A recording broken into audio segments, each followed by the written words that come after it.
2018년도 지방공무원 9급 고졸자 예정자 경력 경쟁 임용 필기시험 측량학에 대한 부분 우리 같이 학습하도록 하겠습니다. 간단하게 먼저 총평을 말씀드리면 비교적 과거에 출제됐던 패턴이 그대로 이제 반복됐다라기보다는 살짝 변형이 돼서 문제가 출제된 부분들이 보이고요.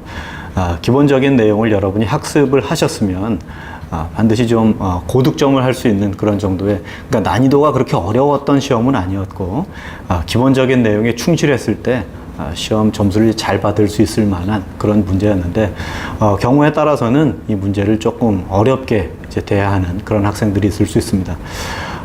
기본적으로 차근차근 어떤 기본에 충실해서 그 시험에 이제 임할 수 있었다면 분명히 이제 고득점을 할 수 있는 그런 부분이 명백함에도 불구하고 그저 이제 시험에 임박해서 뭐 문제를 좀 풀고 뭐 이렇게 이제 접근을 했던 그런 경우는 보다 좀 어려움을 호소할 수 있었던 그런 문제이지 않을까 이렇게 생각을 합니다. 아무튼 기본적으로 이제 단계 뭐 단순하게 이제 문제 몇 개를 잘 풀어서 내가 이 문제를 몰라서 불합격했다 이렇게 얘기하기보다는 보다 기본적인 내용에 충실했을 때 그때 변형된 문제가 나오더라도 문제에 대한 적응도, 문제를 해결할 수 있는 그런 능력이 배양된다라고 미리 말씀을 드릴 수 있습니다. 첫 번째 문제부터 보시면 경쟁률이 아니라 경중률이죠. 경중률에 대한 설명으로 옳지 않은 것은, 그래서 경중률이라고 하는 것은 관측값의 신뢰도를 찾는 그러한 부분인데 기본적으로 관측 횟수에 비례하고 그리고 오차가 있다 그러면은 신뢰도를 의미하는 부분이 되기 때문에 오차가 있다라고 하면 신뢰도가 떨어지는 관측이다라고 얘기를 하겠죠. 그래서 오차에는 반비례하는 그러한 부분으로 볼 수 있습니다. 그리고 거리가 멀 때, 그러니까 이제 수준 측량, 노선 측량 같은 것 할 때 거리가 멀 경우는 반드시 이제 또 경중률이 떨어질 수밖에 없는 거죠. 그러니까 거리에는 반비례하고 횟수에는 비례한다. 그리고 이제 오차에는 반비례한다. 이렇게 이제 보시면 되는데 두 번째 답안에 보면 경중률은 표준 편차의 제곱에 비례한다. 표준 편차라고 하는 것은 오차의 성질입니다. 그러니까 이제 오차에는 반비례한다. 오차의 평균 제곱근 오차, 즉 표준 편차라고 하는 것을 우리가 시그마 값으로 계산해 보면 플러스 마이너스 루트 표준 편차니까 n-1분의 잔차 제곱의 총합, 이렇게 이제 시그마 값입니다. 대충 기호를 여러분이 익히셔야 돼요. 자, 이것은 경중률과 이제 비교를 해볼 때 표준 편차의 제곱에 반비례한다 이렇게 이제 써줄 수가 있으니까 두 번째 항이 잘못되어 있는 것 알 수가 있겠죠. 자, 2번 문제입니다. 수평각 측정 방법에 대한 설명으로 옳지 않은 것은, 수평각 관측 방법이 네 가지가 있어요. 단측법, 단각법이라고 하는 단측법, 배각법, 그 다음에 방향관측법, 조합각 관측법 이렇게 되어 있는데 그러니까 기본적으로 우리가 배각법에 대한 부분을 문제의 답안으로 하는 경우가 많습니다. 여기도 마찬가지로 배각법은 측정한 값의 처음과 마지막의 차이에 반복 횟수를 곱해서 관측각을 구하는 방법이다. 그것이 아니라 배각이라고 하는 것은 지금 보면 O에서부터 A, B를 관측을 한다라고 하면 한 번을 관측하면 단축법으로 끝나는데 거기에 대해서 2배각을 관측을 했을 때, 자, 실제 각은 요 각을 재는 건데 각이 누적이 돼서 2배의 각이 재지지 않습니까? 최종각은 2배 각이라고 한다면 거기에 실제의 단측 각에 해당하는 부분은 뭐냐면 그것을 2배각의 배수인 2로 나눠주게 되면 우리가 구하고자 하는 각을 얻을 수 있다. 이렇게 이제 구할 수 있거든요. 그래서 그 배수, 반복 횟수를 나누어서 계산을 한다라고 하는 배각법이 잘못된 설명이다라고 볼 수가 있습니다. 역시 마찬가지로 배각법의 장점을 하나를 더 기억을 하시면 배각법은 일금 오차, 읽기에 대한 오차를 줄여줄 수 있다라고 하는 큰 특징이 있고요. 또 최소 독치, 우리가 읽을 수 있는 각이 1분까지밖에 못 읽는 그러한 트랜시시다라고 하더라도 1분보다 더 작은 각, 즉 뭐 30초도 읽을 수 있고요. 10초도 읽을 수 있고 배각을 몇 배각으로 하느냐에 따라서 더 세밀한 각을 얻을 수 있다라고 하는 것도 배각법의 장점으로 볼 수가 있습니다. 아무튼 답은 2번이 되겠고요. 세 번째 문제, GPS 반송파 위상 추적 회로에서 반송파 위상 값을 순간적으로 놓쳤을 때 발생하는 오차를 무엇이라고 하느냐. 자, 그 위상을 놓쳤을 때, 그러니까 위상을 놓쳤다라고 하는, 영어를 여러분이 좀 아시면 어떤 위상이 오는 것을 어느 순간 놓쳤어요. 사이클이 오는 그러한 부분을 미끄러졌다, 슬립이다라고 얘기를 하면 사이클 슬립. 그래서 이제 주파수 단절로 우리는 이제 얘기를 하게 되는 거죠. 전파 단절, 주파수 단절 이렇게 해석하는 부분이 사이클 슬립에 대한 그런 내용이 되겠습니다. 아무튼 기본적으로 우리가 GPS 측량에서는 오차를 묻는 문제가 굉장히 많이 나오고요. DOP에 해당하는 부분, 그리고 GPS 측량, GPS의 구성 요소, 3대 구성 요소에 대한 부분, 여러분이 모든 대한민국 측량책에 나와 있는 그런 얘기가 되니까 그러한 부분들은 당연히 알고 계시리라 생각을 하고요. 자, 4번. 지형의 표현 방법 중 등고선법에 대한 설명으로 옳지 않은 것은? 제가 수업을 하면서도 지형 측량에서는 등고선의 성질에 대한 부분은 반드시 출제가 되니까 기억을 해 두셔라. 이렇게 수업을 했던 기억이 나는데, 역시 마찬가지로 다른 설명들은 다 맞는데요. 네 번째 보면 지표면의 경사가 급한 곳에서는 각 등고선 간격이 넓어진다. 그러니까 이제 등고선 간격이 넓다라고 하는 거는 뭐냐면 경사가 완만하다는 얘기고요. 등고선 간격이 좁다라고 하는 건 뭐냐면 경사가 급한 경사다. 등고선 간격이 넓다라는 얘기는 완만한 경사다. 이렇게 이제 보게 되는 거거든요. 그래서 요 설명이 잘못되어 있는 부분이 되겠죠. 그리고 참고적으로 또 알아두시면 지성선에 대한 부분, 등선이라든지 곡선이라든지 경사 변환선 이런 부분도 심심치 않게 출제되는 부분이 된다라고 볼 수가 있습니다. 또 경사에 대한 부분도 수평 거리에 대한 높이차, 이걸 우리가 경사라고 얘기하는데 뒤에 이제 문제 해설에 들어가겠지만 아무튼 경사에 대한 부분도 빠지지 않고 출제되는 부분이다라고 볼 수가 있죠. 자, 5번입니다. 자, 이 부분도 제가 수업에서 굉장히 많이 강조했던 그런 내용이에요. 무슨 내용이냐면, 자, 부채꼴로 볼 때 L과 R과 세타에 대한 내용이 됩니다. 근데 물론 이제 문제의 조건에서는 요 녀석을 대문자 L이라 그랬고 요건 E라고 썼는데, 아무튼 그러한 부분은 좀 현혹될 필요는 없고요. 이때의 L은 R 곱하기 세타의 형태로 계산이 된다. 근데 여러분이 기억하셔야 될 거는 이때의 세타는 무슨 각이냐면 라디안에 해당하는 각이다라고 했습니다. 그런데 라디안이 1라디안에 해당하는 각이 지금 얼마냐면, 참고로 알아두세요. 파이분의 180도에 해당하는 각입니다. 자, 그거를 1도가 곧 3600초예요. 그러니까 1도는 60분이고 1분은 또 60초가 되니까, 그래서 60에 60을 곱해주면 1도는 3600초가 된다. 그래서 계산해보면 206265초. 그런데 이제 문제의 조건에서는 206,265초로 안 하고요. 약 20만 초다. 이렇게 썼습니다. 이게 뭐라고요? 1라디안에 해당하는 각이다. 그래서 이 부분은 제가 굉장히 강조했던 부분입니다. 그래서 세타는 하고 정리를 해보면 R분의 L이 된다. 그런데 이 R분의 L이라고 하는 세타 각은 뭐다? 라디안 각이다. 그러니까 이렇게 계산을 해놓고 R분의 L로 계산해 놓은 다음에 206,265. 근데 이제 문제의 조건에서는 20만 초를 곱해라. 이렇게 문제의 조건으로 나왔죠. 그래서 R에 해당하는 각을 문제의 조건에 보면 400m라고 알려졌고, L에 해당하는 부분은 2cm니까 0.02m. 그래서 400분의 0.02m, 자, 0.002가 아니라 0.02m 곱하기 200,000. 자, 동그라미 2개 지우고요. 2개 지우고. 자, 그 다음에 0000. 그리고 이제 4와 2 지우면은 동그라미 하나 1 남게 되겠죠. 그래서 얼마냐면 10초. 이렇게 이제 답을 써줄 수가 있습니다. L은 R세타, 1라디안은 파이분의 180도. 간단하게 쓰면 20만 초. 자, 이 부분은 제가 수업 서두에서부터 굉장히 이제 강조했던 그런 부분이다라고 여러분이 기억을 하시면 되겠고요. 다음 회차 시험에도 2019년 시험에도 반드시 출제될 겁니다. 기억을 해 두실 필요가 있겠고요. 그 다음에 하천 측량의 우리 평균 유속을 구하는 문제, 6번 문제거든요. 그래서 보시면 일점법에 해당하는 부분은 VM이 0.6, 그러니까 수심에 0.6H 되는 부분을 일점법의 평균 유속이다라고 보고요.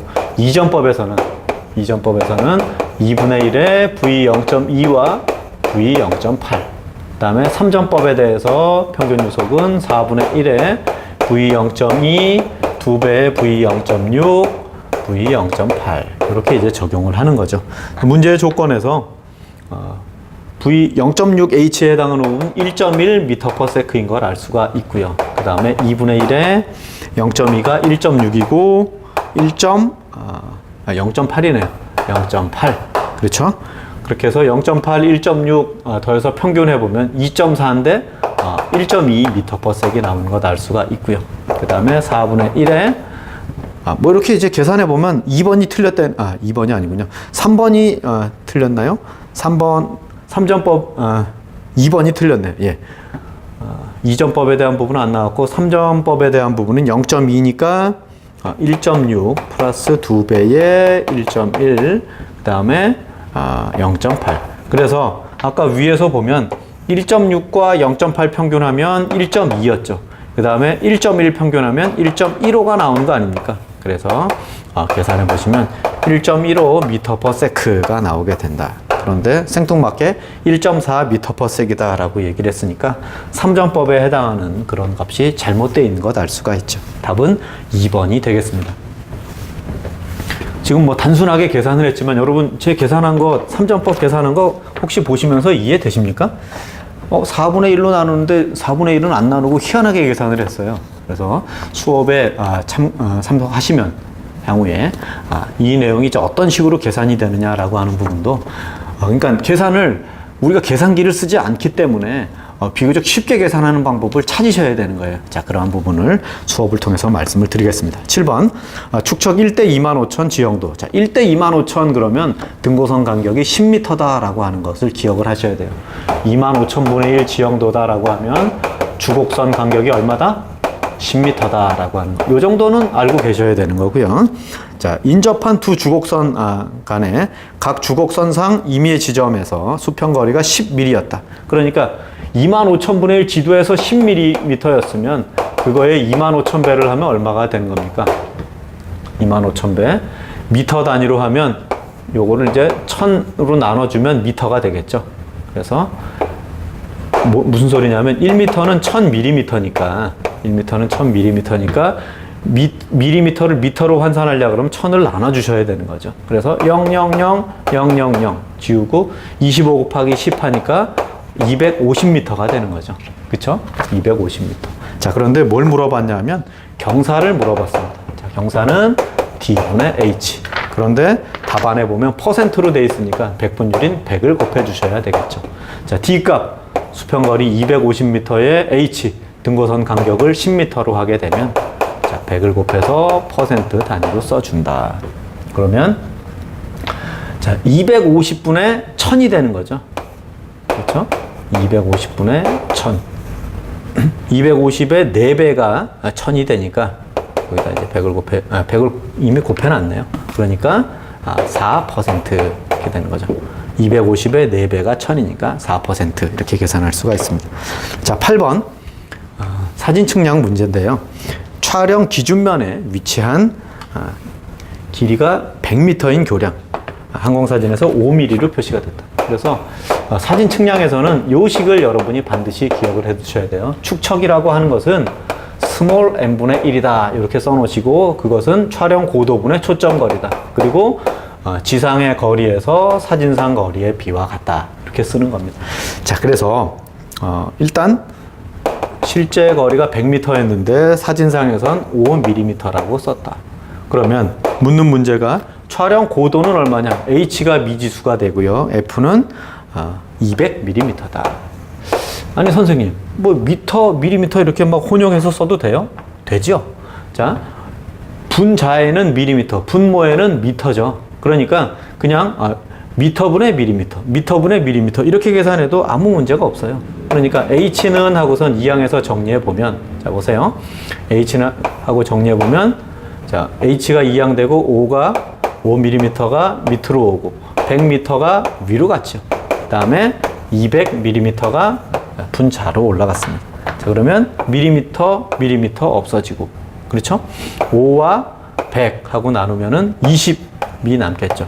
20m에다가 200을 곱했어요. 4000m 이렇게 이제 써줄 수가 있습니다.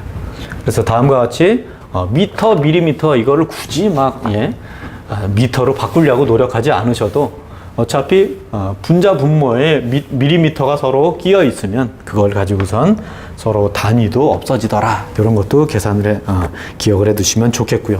9번 문제 보시면 폐합 트래버스 측량의 오차에 대한 설명으로 옳지 않은 것. 자, 첫 번째 보면 위거 오차, 경거 오차가 없다면 폐합 트래버스입니다. 위거 경거의 합 1이 되어야 된다? 이게 틀렸죠. 0이 돼야 됩니다. 그래서 위거의 합도 0이 돼야 되는 거고 경거의 합도 0이 돼야 된다. 이렇게 이제 보시면 되겠습니다. 자, 그 다음에 10번 문제 교호 수준 측량 문제인데요. 자, 교호 수준 측량 문제는 HB를 구하라 라고 하면 HA에다가 두 점 간의 높이 차를 이제 구하는 겁니다. 근데 HA가 지금 문제 조건에서 30m였고요. 그 다음에 델타 H는 지금 후시와 전시 값이 쌍으로 나와요. 그래서 물 건너편에서 잰 거하고, 그렇죠. 이쪽 편에서 잰 거, 이쪽 편에서 잰 거, 이제 두 쌍이 나오게 되다 보니까 델타 H는 두 쌍에 대한 평균을 구한다. 그렇죠?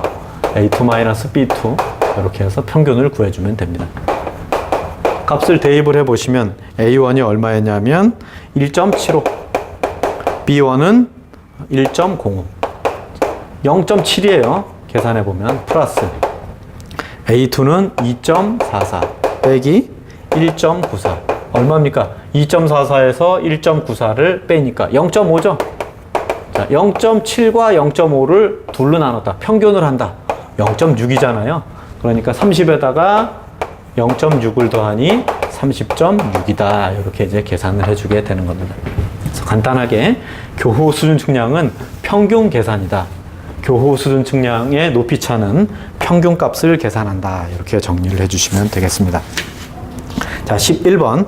노선 측량에서 노선을 선정할 때 고려해야 할 사항은 뭐냐? 옳지 않은 것은 뭐냐?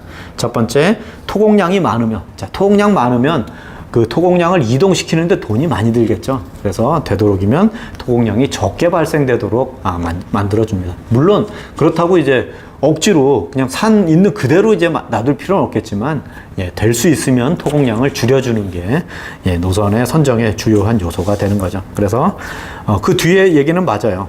절토와 성토가 균형을 이루게 한다. 절성토가 균형을 이루게 하는 조건에서, 그러니까 흙이 남아도 돈이 들고 흙이 모자라도 돈이 들어요. 그렇지만 또 남거나 모자라는 것에 비해서 또 뭐가 돈이 드냐면 흙을 이동시키는 데 따라서도 품이 많이 들기 때문에 되도록이면 토공량 발생을 적게 해준다. 이것도 우리가 기억을 해 두셔야 될 얘기가 되겠습니다. 그래서 1번이 답이 되겠고요. 12번. 측량의 오차 중 발생 원인이 확실하지 않아. 자, 원인을 정확하게 알면 정오차입니다. 다른 말로 하면 누적 오차, 시스템 오차라고 얘기하는 정오차가 되는 거고요. 문제에서는 발생 원인이 확실치 않다 그렇죠. 그러니까 이제 우연히 발생한다라고 얘기해서 우연 오차, 다른 말로 하면 부정 오차가 되는 겁니다. 자, 문제 읽어볼게요. 확률 법칙에 따라 최소 제곱법 원리를 사용해서 처리하고 관측이 반복되는 동안 부분적으로 상쇄돼서 없어지기도 하는 오차. 그래서 상쇄되는 오차, 상차라는 용어로도 부정오차를 쓰기도 합니다. 부정오차, 우연오차, 상차, 상쇄오차 이렇게 이제 얘기를 하게 되겠습니다. 답은 1번이 되겠고요. 13번. 측량 구역 내에서 적당한 기준점을, 즉 기지점을 2점 이상 취하고 그 다음에 기준점으로부터 미지점을 시준해서 방향선을 교차시켜서 선과 선이 교차되는 그 점이 내가 구하는 점이다. 이런 걸 얻는 거예요. 그 말을 우리가 뭐라 그러냐면 교회한다. 교회에서 우리가 구하는 점을 찾는다. 이렇게 얘기하게 되는 거죠. 방향선을 교차시켜서 도면상에서 미지점의 위치를 결정하는 방법. 그래서 이게 정확하게 이게 지금 뭐냐? 기지점을 2점을 찾자라고 하면 전방교회법을 얘기하게 되는 거예요. 기지점에다가 기계를 세워서 평판을 세워서 미지점을 관측한다. 그럼 전방교회가 되는 거고요. 미지점에 기계를 세운다. 그럼 후방교회가 되는 거고요. 그래서 아무튼 이제 교회법이 답이 되는 거고요. 14번 수평 정지 작업을 해서 토량에 대한 모양을 분할을 한다. 직사각형으로 분할을 한다. 절성토 균형을 이루는 표고는 얼마냐. 그래서 일단 두 가지 식을 써주셔야 돼요. V는 4분의 A 시그마 H1 2배의 시그마 H2 3배의 시그마 H3 4배는 지금 그림상으로 없으니까 이렇게 쓰고요. 그 다음에 절성토 균형을 이루는 높이는 얼마냐. 그래서 이제 토량을 면적의 총합으로 나눠주자. 그래서 토공량을 이제 구하고 거기다가 사각형이 3개 있고요. 가로 세로가 4, 5, 20. 그래서 이제 토공량을 구해서 여기다 이제 써주시면 되는 거죠. 그래서 4분의 A, B니까 4 곱하기 5. 뭐 4 지우면 이제 5만 남고요, 밖에. H1을 구하게 되면 이렇게 그림이 되어 있으니까. 자, 여기가 지금 H1에 해당하는 부분은 밑줄을 제가 그어 볼게요. 밑줄을 긋고. 그 다음에 동그라미를 치겠습니다. H2에 해당하는 부분은 동그라미를 치고 H3에 해당하는 부분은 세모로 이렇게 만들어 주게 되면 그렇죠? 그래서 하나, 둘, 셋, 넷, 다섯. H1은 5개, H2는 2개, H3는 3개. 1개죠, 참. 3개가 아니라. 그러면 지금 높이를 5번, 얘는 2는 4, 1, 3은 3. 그러니까 총 몇 개? 12개의 높이를 더했다. 자, 사각형이 4개니까 12개의 높이가 됐다. 이렇게 쓸 수가 있죠. 그래서 H1에 해당하는 부분은 1.2 시계 방향으로 1.2가 지금 5개 있네요. 그렇죠? 1.2가 5개 있습니다. 뭐 쓸 것도 없이 1.2가 5개 있으니까 6이 되는 거죠. 그렇죠? 그 다음에 2배 하는 녀석은 1.5, 1.5. 자, 1.5 2개 하니까 3이고 3을 2배를 하니까 역시 6입니다. 그렇죠? 그 다음에 3배 하는 녀석도 2m니까 얘도 6이에요. 그래서 666, 18이죠. 18에다가 5를 곱하니까 얼마죠? 90이 딱 떨어지는 것 알 수가 있습니다. 그래서 90이라고 써놓고 높이를 구해라 그러면 자 3과 9 나니까 30. 30을 그렇죠? 30을 제가 이걸 왜 이렇게 썼습니까? 4, 5, 20이라고 더 먼저 썼는데 30 나누기 20이니까 1.5가 된다. 자, 이렇게 이제 나중에 쓸 때도 너무 쉬운 거지만 아무튼 제가 말하면서 썼는데 실수를 했어요. 4 곱하기 5 이렇게 써야 되는데 4, 5, 20 그래놓고 4 곱하기 20이라고 써버렸습니다. 그래서 이런 거 실수하지 않도록 하려고 그러면 신중하게 뭘 하더라도 이렇게 이제 차근차근 계산하는 것. 빨리 계산하는 게 능사는 아니에요. 그러니까 계산이 여러 번 하다 보면 속도가 빨라지는 거는 자기의 어떤 실력이 되는 거지만 뭐 실력이 안 되는데 막 빨리 계산하고 넘겨야지 이런 거는 과욕입니다. 자만이에요. 그래서 이제 많이 연습을 했을 때 그렇게 이제 계산이 빨라지는 거는 자기의 실력이 되는 거니까 다양한 문제를 많이 풀어보는 것, 이거 굉장히 중요한 내용이 되겠죠. 자, 15번. 항공 사진 측량의 작업 과정을 순서대로 나열한 것. 자, 이것도 좀 어려운 문제 중에 하나였습니다. 제일 먼저 뭘 해야 될까요? 항공 사진 측량을 계획을 해야 됩니다. 사진은 몇 장을 찍을 거며, 우리가 등고선, 그러니까 즉 축척은 얼마로 할 거냐라는 것들을 미리 계획을 해야 되는 겁니다. 그게 첫 번째가 되고요. 두 번째는 그렇게 해서 비행기가 뜨기 전에 지상에 있는 어떤 기준점들을 잡아줄 필요가 있습니다. 그게 이제 대공표지를 설치하는 거죠. 그게 두 번째가 되겠고요. 세 번째는 그렇게 대공표지를 만들고 나서 촬영을 하러 비행기를 띄우는 겁니다. 그래서 촬영을 하겠죠. 3번이 되겠고요. 그 다음에 기준점 측량. 그래서 측량을 하고 나서 측량된 그 사진하고 그 다음에 지상의 기준점하고를 매칭, 1:1 매칭을 시켜야 되기 때문에 기준점 측량을 해줄 필요가 있고요. 다섯 번째, 수치 도화. 이제 수치 지도를 만들어야 되는 거고, 여섯 번째, 현지 보안. 그래서 사진을 찍었는데 이게 지금 어떤 건물이냐. 건물은 전부 네모로 나올 거 아닙니까? 그래서 이게 어떤 건물이냐. 그렇죠? 그런 것들을 이제 찾을 필요가 있겠고, 마지막으로 정위치 편집을 하고 구조화 편집을 해주면 끝나게 되겠습니다.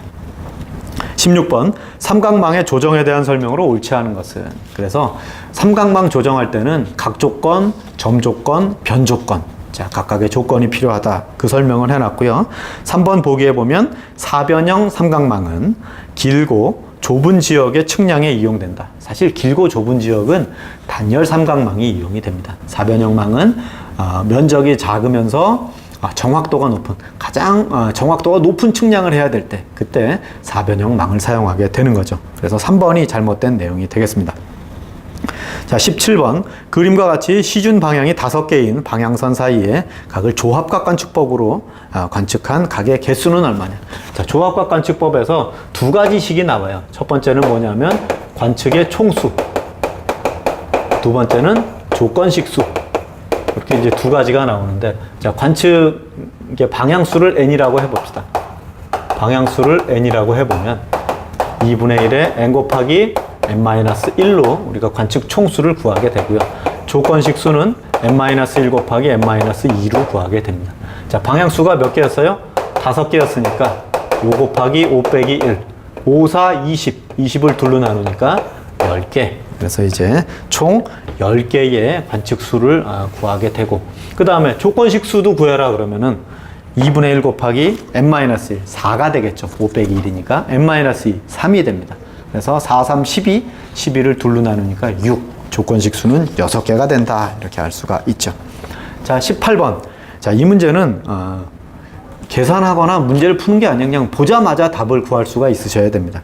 자, 그림과 같은 폐압 트래버스의 교각을 측량한 다음 측선 DC의 방위는 얼마냐? 방위를 물어봤습니다. 방위각이 아니라 방위를 물어봤어요. 방위는 뭐냐면 동서남북 중에 어디냐라는 걸 묻는 건데, 자, 기준점 A점에서 시작을 해서 이렇게 이제 D로 올라갔다가 C로 내려갔다가 이렇게 이제 되는 거죠. 그런데 A, D, C, B. 우리가 뭘 구하라 그랬냐면 DC의 방위각, D에서부터 C로 가는 측선의 방위를 구하라. 이 문제는 이렇게 쓰는 거예요. D점에다가 이렇게 이제 그려놓고 북, 동, 서, 남 이렇게 써주는 거죠. 그러니까 지금 방위가 뭐냐면 남동쪽이다. 이렇게 이제 써주는 거예요. 사우스하고 이스트 이 둘 사이에 들어가는 요걸 찾는 거예요. 답안에 보기에 사우스와 이스트가 각각 있는 거는 4번밖에 없어요. 답이. 계산할 필요도 없이 이제 4번 답을 써주시면 되는 겁니다. 그런데 아무튼 이제 의심을 해야죠. 이게 방위각이 얼마냐면 AD가 45도 30분이었어요. 그 다음에 요 교각은 120도 10분. 자, 이 방향이 시계 반대 방향이죠. 시계 반대 방향으로 돌아가고 있습니다. 그래서 DC의 방위각을 구하면 AD의 방위각에다가 180도를 더하고 그때의 교각 C를 빼주는 겁니다. 왜냐하면 시계 반대 방향으로 돌아갔기 때문에. 그래서 AD가 45도 30분이었고요. 180을 더하면 225도가 되겠죠. 그렇죠? 225도가 되고 거기다가 120도 10분을 빼주게 되면 자 20분 105도 105도 20분입니다. 여기서부터 여기까지가 105도 20분이니까 그때의 각이 몇 도예요? 180에서 105도 20분을 빼주면 74도 40분이 나오게 되겠죠. 그래서 방위를 구해라 그러면 사우스 이스트라고 쓰고 74도 40분 이렇게 이제 답을 써주시면 되겠죠. 근데 74도 40분 이런 각은 의미가 없고 그냥 보자마자 사우스 이스트가 나와 있는 사우스와 이스트를 찾아서 그냥 답을 찾아주시면 되는 거죠. 이거는 제 수업 시간에 수도 없이 강조했고요. 물론 학교에서도 여러분 선생님들이 굉장히 많이 강조했던 부분이 되는 거죠. 방위각을 구하거나 방위를 계산하는 것. 여러분 굉장히 중요한 내용이 됩니다. 자, 19번. 우리나라 평면 직각좌표계. 우리 직각좌표계가 총 4개입니다. 서부, 중부, 동부, 동해. 자, 1번 설명. 옳은 것을 고르니까 틀린 것 3개를 발라내야 되는 거예요. 이게 제일 어려운 문제 중에 하나입니다. 첫 번째, 중부 원점은 동경 124에서 126 사이다. 그게 아니라 126에서 128 사이가 되겠죠. 두 번째, 원점은 서부, 중부, 동부, 동해 원점 4개를 기본으로 한다. 이게 정답이 됩니다. 세 번째, 뭐가 틀렸을까요? 모든 점은 좌표가 양수가 되도록 종축에는, 자, 종축이 우리가 남북축으로 기니까 이걸 종이라 그러죠. 얘를 횡이라 그러고, 횡, 종. 그렇죠? 그래서 종축에다가 60만 미터를 더해주고요. 그렇죠? 횡축에다가는 짧으니까 20만 미터를 더해주게 됩니다. 그 수치가 서로 바뀌어 있고요. 네 번째, 평면상에서 원점을 지나는 동서 방향을, 자, 동서축을 우리는 Y축이라고 그러고 남북축을 X축이라고 하는 것. 측량좌표는 X, Y가 수학이랑 다르다라는 거 여러분 아시잖아요. 그러니까 이것도 당연히 잘못된 내용이다 이렇게 보실 수가 있습니다. 답은 2번이 되겠고요. 20번, 도로 기점으로부터 단곡선 종점까지의 거리가, 자, 종점, 단곡선의 종점을 가로치고 EC라고 썼어요. 그러니까 단곡점의 종점이긴 종점인데 무슨 종점이냐면 EC면 곡선에 대한 종점이죠. 그렇죠? EC점 그러면은 이제 곡선의 종점. BC점 그러면 곡선 C점. 그렇죠? 자, 그래서 그림도 이제 그려놨네요. 요렇게 이제 그려놓고, 여기가 20. BC, EC. 그런데 문제 조건에 보면 도로 기점, 여기가 이제 넘버 제로예요. 기점에서부터 자, 직선으로 갔다가 요렇게 여기까지 전체 길이가 1000m다라고 얘기를 했어요. 근데 뭘 구하라 그랬냐면 BC점의 위치가 뭐냐, 이걸 이제 구하라는 거죠. 그러니까 이제 어떻게 구하면 돼요? BC점의 위치는 EC점의 위치에서 CL, 곡선 길이를 빼주면 되죠. 그래서 곡선 길이를 구해라 그러면 파이분의 180도 R 곱하기 I, 요렇게 이제 계산을 하는 겁니다. 그러니까 책에서도 대부분의 우리 측량학 책에서 0.01745 RI 뭐 이렇게 쓰거든요. 저는 이제 수업 시간에 절대 이렇게 수업을 안 했어요. 파이분의 180 RI, 요렇게 이제 기억을 하라 그랬습니다. 그렇죠? 그런데 문제의 조건에 보면 파이를 3으로 계산하자 이렇게 썼습니다. 그래서 파이를 3으로 쓰고 R이 지금 얼마였냐면 반지름은 360m, 360, I는 90도 이렇게 썼죠. 파이분의 180, 180분의 파이네요. 죄송합니다. 180도분의 파이 Ri인데 이렇게 이제 3. 식을 제가 너무 이제 빨리 끝내려고 하다 보니까 이렇게 됐습니다. 자, 180, 360 지우면 2가 남고요. 그쵸? 2 곱하기 2, 3은 6. 6 곱하기 9니까 540. 이렇게 썼습니다. 그래서 1000 빼기 540. 그러면 이제 460이 남아요. 460이라고 답을 딱 쓰려고 보니까 넘버로 나와 있네요. 근데 넘버는 중심 말뚝 간격이 20m마다 쓰니까, 자, 460을 20으로 나누면 23이 남게 되겠죠. 그래서 측점은 23 측점이 된다. 자, 요거 여러분 잘 보세요. CL은 180도분의 파이 RI다. 자, 요거 하나만 증명을 해주고 제가 그냥 마무리를 하겠습니다. 자, 수업 시간 되면 당연히 잘 말씀을 드리겠지만, 원의 둘레가 얼마입니까? 반지름 R이라고 할 때 2파이 R이 되겠죠. 원의 둘레는 2파이 R이고요. 원의 전체의 각도는 360도가 되는 거죠. 자, 그런데 부채꼴, 중심각이 I라고 하는 부채꼴에서 호의 길이, 얘는 얼마가 되는 거예요? I라고 하는 각일 때, 그러니까 I라는 각일 때 360도일 때는 2파이 R인데 I라는 각은 360에 대해서 전체에 대한 요만큼이지 않습니까? 그렇죠? 그래서 요걸 L이라고 한다면 I일 때, I라는 각도일 때 L이라는 거리가 된다. 뭐 이렇게 이제 쓸 수가 있는 겁니다. 원 전체 둘레분의 원의 중심각, 원의 부채꼴의 길이분의 중심각, 이렇게 이제 비율을 구하게 되면 그때에 L은 하고 써주면, L은 하고 이항을 하면 I 그대로 남고요. 자, 여기 이항이 되니까 360분의 2파이 R 이렇게 되겠죠. 그래서 360하고 2가 지워지면 180도가 남고 파이 RI 이렇게 이제 써주게 되는 거죠. 그래서 제가 이제 파이하고 180을 거꾸로 썼는데 처음에 180도분의 파이 RI라는 식으로 이제 써줄 수가 있게 되는 겁니다. 자, 이렇게 해서 20문제를 같이 한번 풀어봤어요. 그러니까 뭐 저도 이제 가끔 보면 이렇게 실수할 수가 있어요. 측량이라고 하는 게 실수가 있고 또 실수를 얼만큼 줄이느냐라고 하는 게 관건이 되는 거고요. 또 그 실수를 이제 줄여주는 그런 과정은 반복되는 훈련밖에는 없어요. 근데 이제 무턱대고 외우는 거, 이 암기력은 우리가 오래 가지 않거든요. 그래서 암기력을 좀 오래 유지시키고 연장시켜주기 위해서는 좀 보다 좀 지루하고 힘들지만 좀 반복되는 그런 훈련, 그런 것들이 필요하다. 그래서 뭐 모쪼록 학원을 통해서 여러분이 연결되신다면 학원에서 좀 보다 여러분하고 같이 매주 이렇게 공부하고 이러면서 필요한 지식들, 이런 것들은 정말 중요한 내용이다라는 것들을 전달할 수도 있고요. 또 그렇게 이제 준비가 되어진다면 보다 이제 좋은 결과, 뭐 합격하셔갖고 이제 공무원 내후년에는 또 어떤 뭐 소속된 그러한 지역에서의 공무원으로 이렇게 근무할 수도 있고 좋은 결과들을 얻을 수 있지 않을까 이렇게 생각을 합니다. 아무튼 이번 시험 그렇게 어렵지는 않았습니다. 어렵지는 않았고 차분히 잘 준비하신다면 뭐 내년차 뭐 더 좋은 결과 이렇게 얻을 수 있으리라 이렇게 생각을 하고 본 해설 수업 2018년 문제에 대한 해설 수업은 여기서 마치도록 하겠습니다. 수고 많으셨습니다.